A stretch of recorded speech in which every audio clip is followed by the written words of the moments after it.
Hello, wine students. Welcome to University Wine, the channel where we dive deep into the world of wine. I'm your host, Professor Weisse.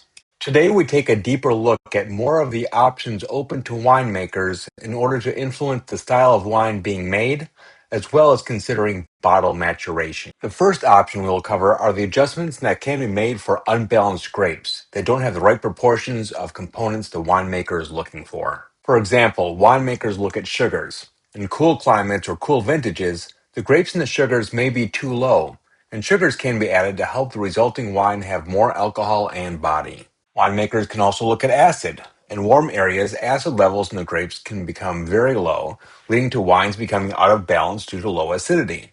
So some acid can be added to bring back the balance. Then again, in cool climates, the level of acidity in the grapes can be too high, so the winemaker will attempt to neutralize this excess acid to, again, bring the level back to a balance. The winemaker will also monitor fermentation temperatures.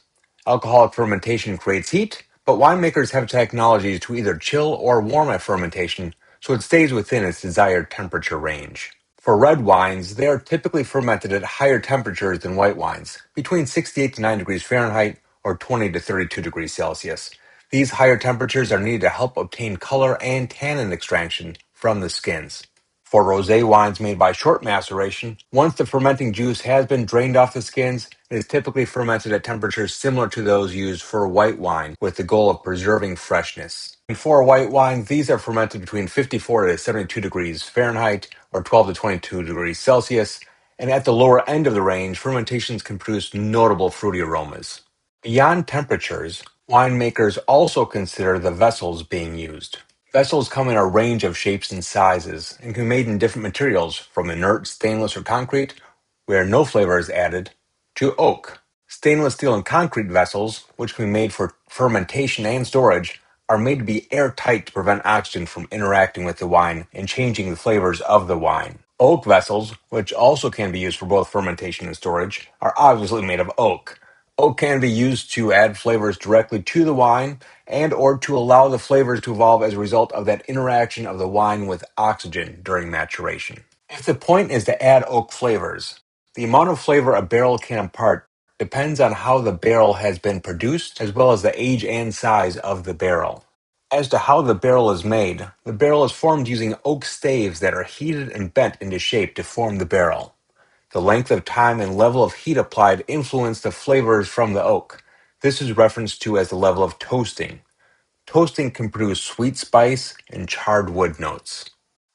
The age of the barrel also matters, as a new barrel that has not been used before can add a great deal of flavor to the wine. These can add intense vanilla, coconut, charred wood, and spice flavors. These are referred to as new oak. Then there's old oak after 2 to 3 uses, where the barrel has very little flavor left to give the wine. And the size of the barrel can also matter, because although barrels are watertight, they are not airtight. Oxygen from the cellar can enter the barrel and interact with the wine. This intersection can cause certain flavors to develop, such as caramel, dried fruit, and nut flavors like hazelnut, almond, and walnut. The oxygen can also soften tannins in red wines, and this is where the size come into play. As there is more surface area of the wine in contact with air in smaller barrels than in larger barrels, the change occurs more quickly in smaller barrels.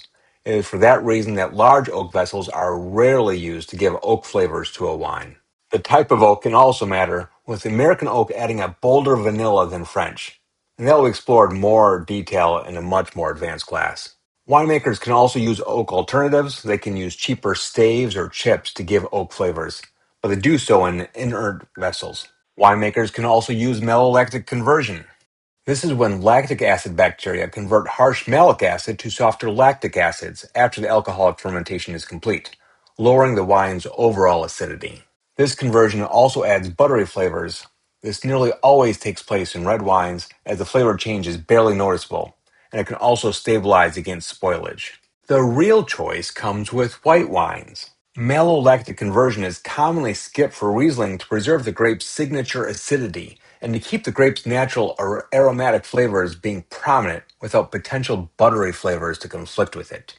But this will be used for certain Chardonnay styles, as their more subtle flavors, when paired with a medium body, benefits more from these buttery notes.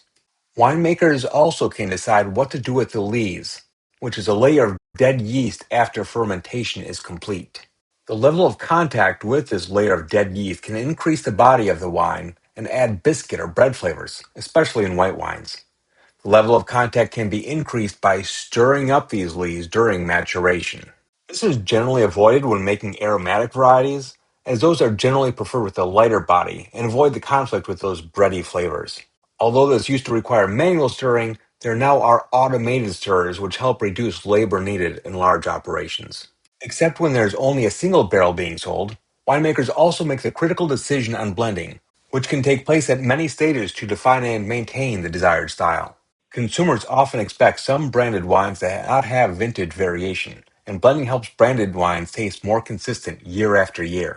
Or winemakers can instead blend for complexity, choosing blending from different grape varieties, different vineyard sites, and or even different winemaking techniques, which can create a wine that is more complex than would be an individual component. Field blends are now resurging for its unique terroir, in which the fermentation of different varieties are done together instead of blending the individual varieties after fermentation. Beyond winemaking, there are the changes to the wine in the bottle, and this is bottle maturation. Understand that most wines don't improve once they are bottled.